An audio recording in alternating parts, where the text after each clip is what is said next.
O confronto se intensificou, são tiros pra todo lado, pessoas estendidas no chão e, por favor, se eu conseguir sair dessa com vida, diga pra minha família que eu a amo. Uma bala acabou de me acertar. Será que isso é o fim? Não é o fim? Parece que eu tô numa enfermaria. Ai, que dor é essa? O médico passa e eu pergunto se ele tem algum remédio pra acabar com essa dor horrível. Claro que tenho, ele responde, já preparando uma seringa. E o que é isso, doutor? Isso é morfina e vai com certeza te ajudar a aliviar bastante a sua dor. Ai, que ótimo, porque eu tô precisando disso o quanto antes. Ok, isso foi só uma picadinha, mas agora sim eu acho que eu vou melhorar. Eu acho que eu já me sinto melhor, caramba, foi que nem o doutor disse, isso é impressionante. Sim, isso é muito impressionante, mas o que é ainda mais impressionante é que esse remédio que curou a dor desse e de outros soldados simplesmente não funciona. E é sobre isso que vamos falar agora. Vamos nessa! Olá, criaturas da internet, eu sou Davi Calazans e você está assistindo a mais um episódio do Ponto em Comum que só se tornou possível graças aos meus incríveis apoiadores, que são capazes de tomar um remédio que não funciona e fazer ele funcionar. Tá ok, mas como é que isso é possível? De onde é que vem essa história? Era 1944 e a Segunda Guerra Mundial estava perto do seu fim e tropas americanas chegaram na Itália. Novos homens chegaram para combater ditaduras e um deles ia servir não na linha de frente do campo de batalha, mas na enfermaria. O médico anestesista Henry Beecher mal sabia que aquele ano seria decisivo para ele contribuir não só para o seu país, mas também contribuir para a ciência do mundo inteiro. A batalha foi intensa e houveram dezenas de milhares de baixas. E a enfermaria estava constantemente lotada. E naquela época era até comum, numa situação dessas, já dar ao soldado ferido pelo menos um pouco de morfina para aliviar o sofrimento do homem. Mas Henry sabia que nesse ritmo de pacientes chegando a todo instante, o estoque do medicamento poderia acabar, ele podia não ser o suficiente até o fim do conflito. Por isso, ele resolveu perguntar antes de medicar. Então o plano era o seguinte: antes de aplicar a morfina, ele pergunta quanta dor o paciente está sentindo e se ela não for tanta assim, se tiver outros que ainda estão com uma situação pior ainda, aí é bom guardar esse remedinho para quem está precisando mais. Henry então imaginava que esses seres humanos sofrendo com ferimentos horríveis iriam dar notas muito altas, porque a coisa para ele estava feia mesmo. E teoricamente, com essa média elevada, a nota de corte para definir quem é que iria ter acesso ao remédio ou não seria alta também. Ô soldado, de 0 a 10, qual que é o nível da sua dor? Eu acho que uns 9,9. Tá reprovado. Próximo! Mas para a surpresa do médico, não foi isso que aconteceu. Na verdade, foi o oposto. Uma boa parte dos homens que estavam abatidos ali deram notas bem baixas e diziam que estavam até se sentindo ok, que não precisava nem de morfina. Mas como isso é possível? Como é que alguém pode, com ferimentos tão graves, dizer que não precisa tomar remédios para aliviar o sofrimento? Simplesmente as notas do nível de dor dos militares eram bem menores do que as que os civis davam para o mesmo tipo de ferimento, que era o que Henry estava acostumado de lidar. Então é como se, por exemplo, um tiro na perna de um corretor de imóveis, por exemplo, valesse um 9 e a mesma lesão em um combatente valesse um 2 ou alguma coisa assim. Agora, será que isso acontece só porque soldados são mais casca grossa? Será que quem se alista no exército já tem uma certa tendência natural a aguentar certas coisas ruins da vida? Bom, pelo menos foi isso que a minoria de vocês lá no Instagram pensaram. Inclusive, aproveita e me segue lá no Insta para não perder as próximas enquetes. Vai lá. Pois é, mas o fato é que não. Na realidade, não era isso. Apesar da bala poder ser de fato igual nos dois casos, ela carrega consigo, para civis e militares, algo bem diferente. Uma história.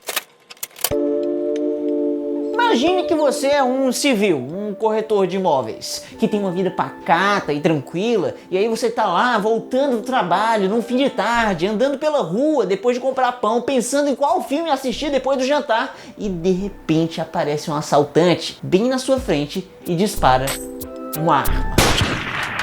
Uma bala acabou pegando bem na sua perna e junto com ela veio na sua mente uma história bem negativa. Ok, eu tô vivo, mas e agora? Como é que eu vou poder trabalhar? E se eu passar muito tempo fora, será que eu vou poder voltar pro trabalho? E se eu ficar desempregado, como é que eu vou pagar meu aluguel e comer? Onde é que eu vou ter que morar? Meu Deus, a minha vida tá piorando. Pois é, isso tudo pode realmente acontecer, mas vamos agora fingir que você tomou o exato mesmo tiro sendo um militar. Você foi pra batalha com uma ideia de que talvez poderia realmente perder a vida, então isso já era meio que o estado padrão das suas expectativas. E de fato, no meio daquele tiroteio todo, você acaba sendo acertado por uma bala bem na sua perna. E junto com ela veio na sua mente uma história até positiva. Ok, eu tô vivo, mas e agora? Bom, agora eu vou ter que ser retirado de combate. Eu vou ter que voltar pra casa, eu vou, sei lá, talvez ganhar uma medalha, eu vou ser um herói de guerra e como veterano eu posso até ganhar uma pensão vitalícia.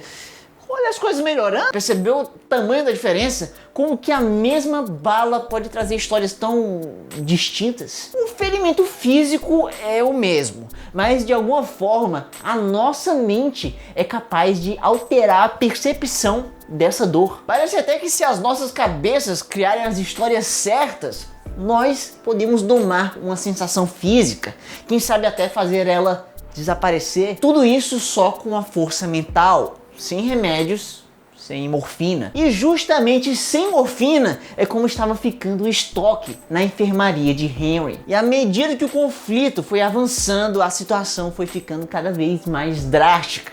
E o médico foi percebendo que teria que tomar medidas também drásticas. Ele já sabia como uma boa história era capaz de diminuir a percepção da dor. E naquele momento, ele percebeu que chegou a hora de criar a sua própria história. Então, a partir de agora, mesmo os feridos que diziam estar com um alto nível de dor e desesperados por morfina, não vão receber esse medicamento. Ou pelo menos, eles não vão ter consciência disso. É isso mesmo, eles vão ser enganados. O médico vai contar uma historinha, vai dizer que vai injetar morfina, mas na verdade ali dentro daquela seringa vai ter outra coisa, sem absolutamente nenhum efeito real no organismo humano. Vai ter algo como água com sal. Henry achava que contar essa história, essa mentirinha, poderia de alguma forma acalmar os pacientes que estão sofrendo. E bom, ele não só estava certo, mas se surpreendeu com os resultados. As pessoas que receberam água com sal, ou seja, um remédio falso, tiveram uma melhora real. E aí quando o médico perguntava de novo sobre os níveis de dor, esses pacientes enganados diziam que ela tinha diminuído consideravelmente. Então acho que era isso, né? Essa falsa história criada na cabeça deles, essa do remédio ser de verdade, fez com que as expectativas fossem mais positivas e com isso a própria dor diminuísse. Esse era o poder dos remédios que não funcionam. Esse era o poder do placebo. Isso era algo que já era conhecido há muito tempo. Fazia mais de um século que a humanidade já sabia da existência do efeito placebo. Mas assim, até então, ele era usado apenas para agradar pacientes. Se um deles queria melhorar, mas não tinha muito o que se fazer, davam um placebo para ele, só para despachar o cara. Ah, tá bom, entendi já, você tá com problema aí, ó, toma isso aqui, ó, que vai curar tudo, tá? Vai curar tudo certinho, vai de boa. Porém, Henry olhou para aquilo de uma maneira diferente. Ele conseguiu perceber a importância desse efeito para a medicina através do seguinte raciocínio. Bom, se qualquer coisa que eu dou pro paciente, ele de fato melhora só porque eu disse que aquilo ia ajudar, então quer dizer que os remédios que nós médicos achamos que funcionam de verdade também possuem um efeito placebo embutido. E o mais importante, nós não sabemos se os benefícios desses remédios são porque eles têm uma ação real dentro do organismo humano ou se é só o efeito placebo. Então, quer dizer que talvez esse efeito, além de estar enganando os pacientes, pode estar também enganando os médicos e o mundo inteiro? Quem sabe?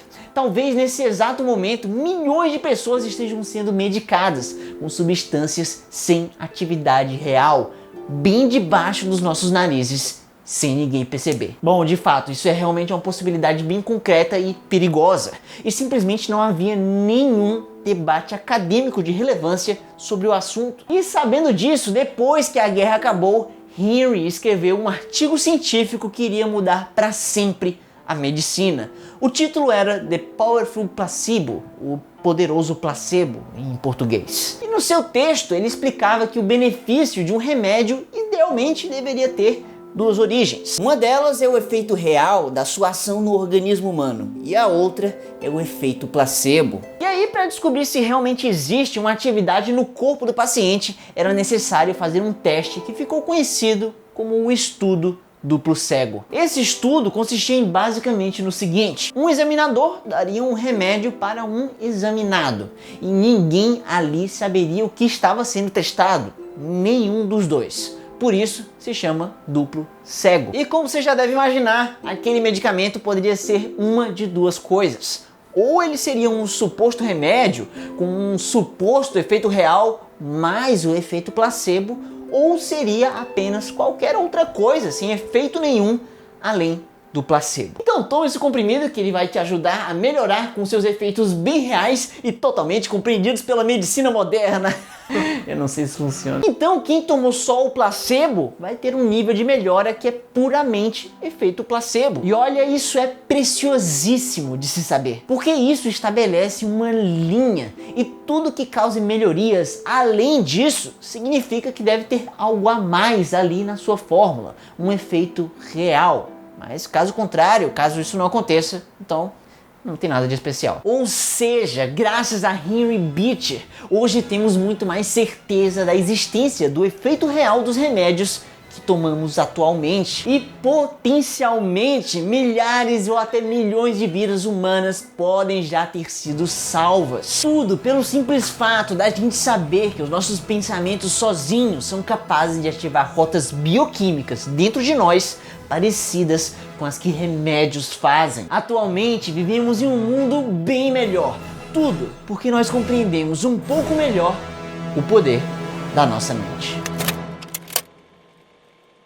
Mas no entanto o poder da nossa mente é limitado no quesito placebo. Não é possível fazer feridas se regenerarem mais rápido ou membros perdidos crescerem de novo. Mas na verdade o que a nossa mente pode fazer através desse efeito é apenas dar uma sensação de melhoria. Por isso que coisas subjetivas relacionadas à nossa percepção normalmente são as mais afetadas pela mente, como a dor de, por exemplo, tomar um tiro. Além de que o efeito placebo em geral é de menor duração do que o efeito real, além de ser também bem variável de pessoa para pessoa. Tem gente que o mesmo placebo usado no mesmo contexto causa significativamente mais benefícios do que em outros indivíduos. Ou seja, nós podemos dizer com toda certeza que os limites do placebo existem sim, diferentemente de cachorros. Clique bem aqui para saber por que cachorros não existem.